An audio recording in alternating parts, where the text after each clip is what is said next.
Olá, meus amigos, estamos de volta, dando continuidade ao estudo da nossa segunda parte da receptação, ok? Gente, com relação à consumação e à tentativa, já que estamos estudando o caput, portanto, a receptação própria e a imprópria, com relação à receptação própria, ela é um crime material, ok? Portanto, nas modalidades de crimes materiais, nós sabemos que é automaticamente, perfeitamente cabível a tentativa, tá? Agora, veja, a receptação própria nas modalidades transportar, conduzir, ocultar, é um crime permanente. Por quê? Ora, o tempo todo, enquanto você conduz o carro roubado, você é receptador, porque você está conduzindo, ok? O tempo todo em que você está ocultando na sua casa um objeto produto de crime, você está receptando. Então, são todos verbos do tipo que se prolongam no decurso do tempo.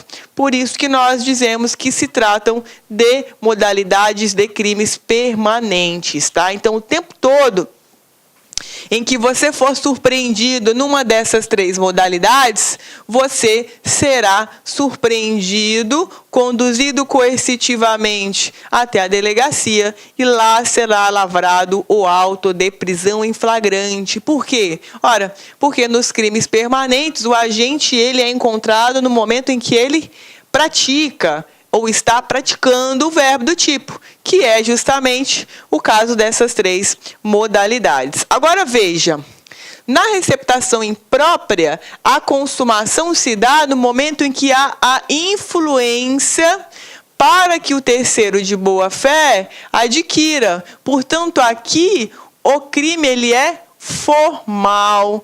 Agora, o fato dessa pessoa que você influiu para adquirir de boa fé um produto de crime, de fato adquirir esse produto de crime, nós dizemos que é um mero exaurimento da receptação imprópria. Então, a pessoa que é influenciadora, que está na receptação imprópria, não é necessário que a vítima influenciada efetivamente recepte aquele bem.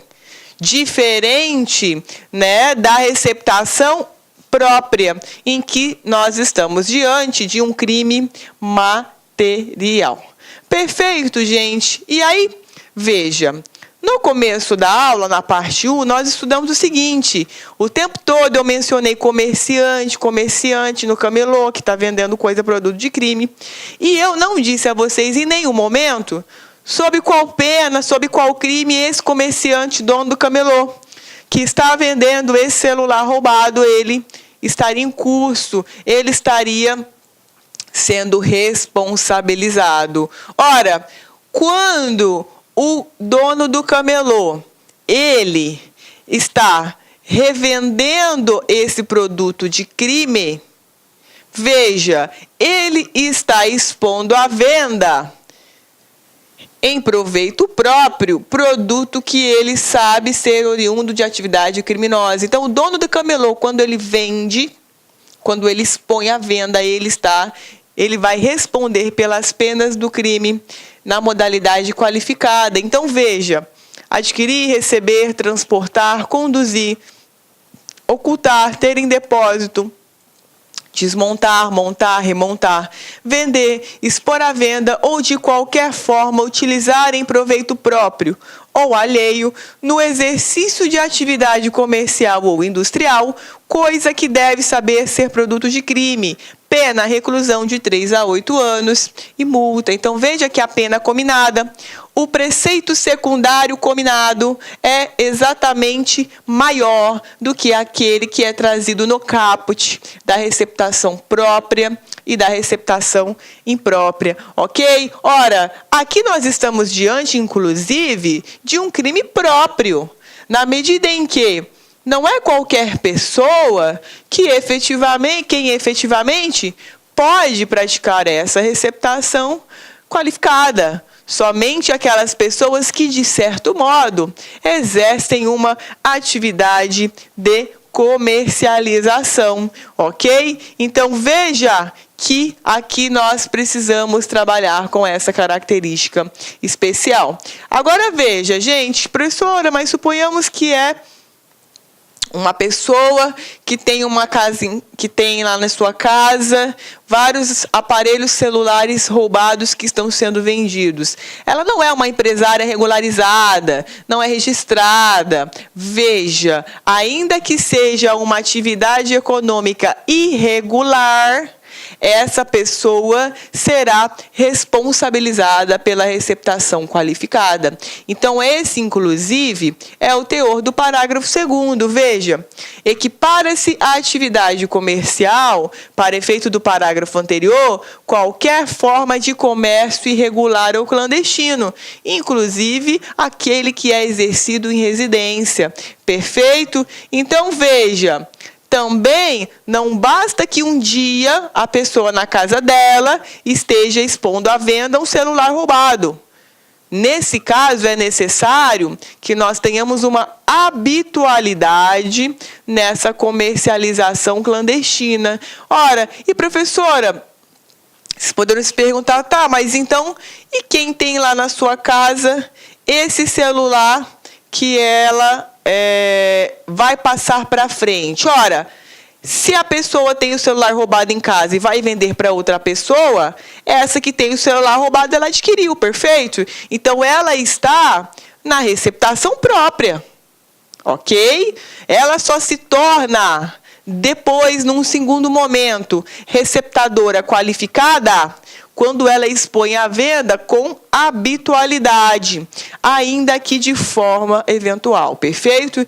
E aí, gente, dentro desse crime de receptação, tem um detalhe muito importante e que também cai em prova, é que, em verdade, tá, essa receptação qualificada no exercício de atividade comercial, ela somente admite modalidade culposa. Perfeito? Aqui tá ruim para vocês verem, mas nos slides está bem pequenininho essa decisão que eu coloquei aqui. Então, veja, o STF entende que a receptação qualificada é constitucional. O objetivo do legislador, ao criar a figura de receptação qualificada, foi justamente a de punir de forma mais gravosa o comerciante ou industrial que, em razão do exercício de sua atividade, pratica alguma das condutas descritas no referido parágrafo. O crime foi qualificado pelo legislador em razão da condição do agente, que, por sua atividade profissional, merece ser mais severamente punido com base na maior reprovabilidade de sua conduta, ok? Então, veja que é uma decisão do STF dizendo acerca da constitucionalidade dessa modalidade de receptação dolosa, perfeito? E aí, veja que logo em seguida, no parágrafo 3º, nós temos a modalidade culposa da receptação. Veja que nessa modalidade culposa, a pessoa ela adquire ou recebe coisa que, pelo valor e pela sua própria natureza, essa pessoa constata a desproporcionalidade entre aquilo que é adquirido e o real valor de mercado do bem. Ok? Então, veja que a pessoa, ao menos, deveria desconfiar que alguma coisa ali não está batendo. Ora, o iPhone vale 5 mil, os caras estão vendendo por 2 mil, pô, alguma coisa está errada, né? Então, veja que essa é a modalidade culposa. Adquirir ou receber coisa que, por sua natureza, ou pela desproporção entre o valor e o preço, ou pela condição de quem a oferece, deve presumir ser obtida por meio criminoso, tá? Veja que aqui, inclusive a modalidade culposa, ela é descrita de forma muito rica. Não é uma modalidade culposa aberta, é um tipo penal culposo fechado, porque o legislador, além de prever a modalidade culposa, ele também se preocupou em dizer quando é que essa modalidade culposa ela vai acontecer. Então, veja, o tipo define a conduta a ser considerada negligente, imprudente ou imperita. É uma exceção. Então, portanto, nós teríamos aqui no quadro receptação simples. O agente sabe ser produto de crime, pena de 1 a 4. Receptação qualificada. O agente deve saber que é produto de crime, tanto inclusive ele comercializa, pena de 3 a 8. E a receptação culposa. O agente deve presumir que é produto de crime. Nós temos uma pena aí de detenção de 1 mês a 1 ano, perfeito? E aí, veja, quando nós estivermos diante da receptação culposa, veja que será possível o perdão judicial, ok? Então, veja, nas hipóteses do parágrafo 3º, ora, quais são elas? Receptação culposa. Se o criminoso ele é primário, pode o juiz, tendo em consideração as circunstâncias, deixar de aplicar a pena. Ora, essa primeira parte, gente, ela está retratando o quê?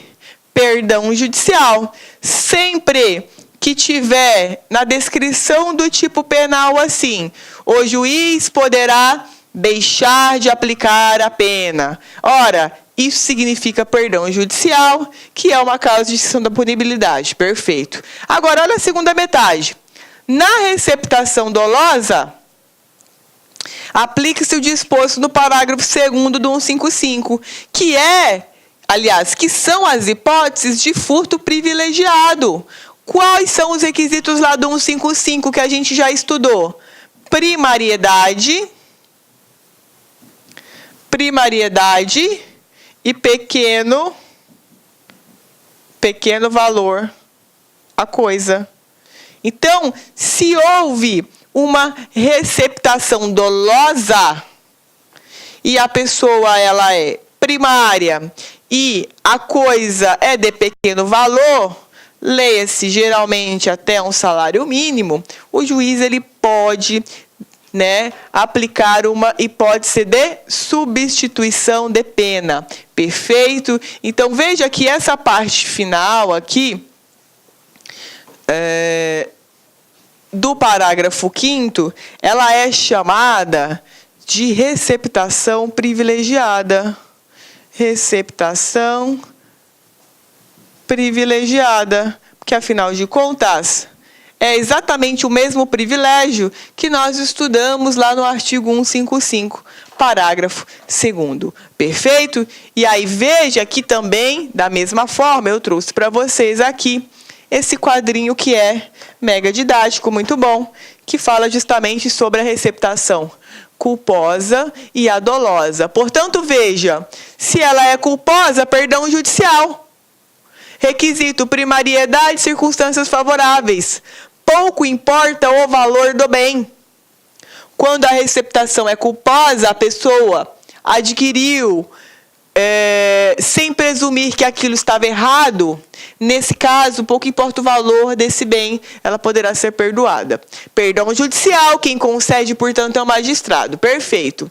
Na dolosa, esse privilégio, requisitos, mesma coisa, primariedade, pequeno valor da coisa. Isso aqui está lá no 155.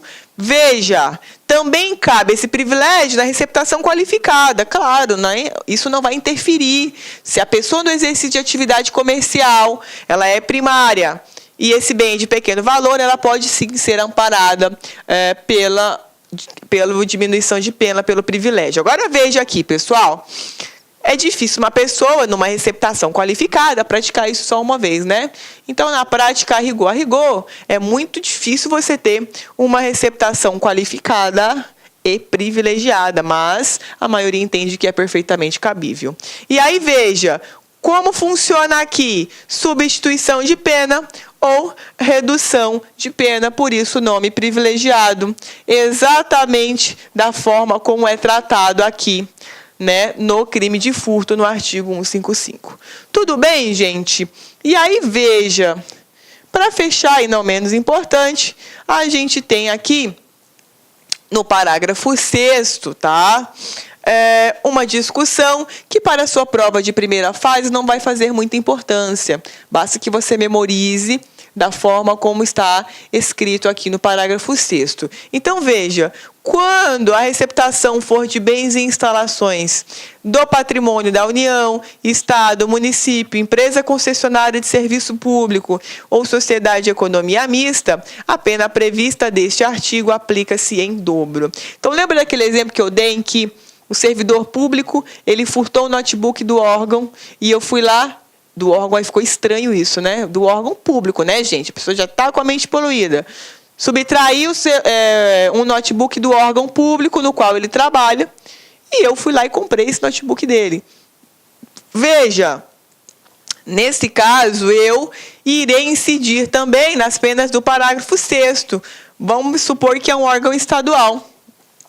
Então, veja que, nesse caso, essa causa de aumento ela vai ser aplicada para a receptação simples, tá?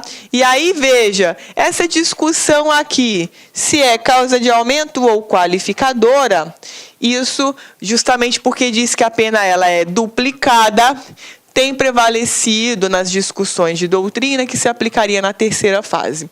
Mas isso para você, repita-se, concurseiro de primeira fase, provas analistas, técnicos, isso jamais vai ser cobrado na sua prova. São questões muito aprofundadas, geralmente cobradas para concursos para juiz, promotores, sob essa discussão. Mas só para a gente sanar um pouco essa dúvida agora, tem prevalecido que é uma causa de aumento que incide na terceira fase do cálculo da pena. Perfeito? E aí, veja, essa majorante ela é aplicada somente para a receptação simples, seja ela própria ou imprópria, ok? Então, você vai puxar uma setinha aí, fazer um asterisco e fazer constar que só é cabível na modalidade simples. Se o receptador ele está no exercício de atividade comercial, essa causa de aumento de pena ela não vai ser aplicada. Só para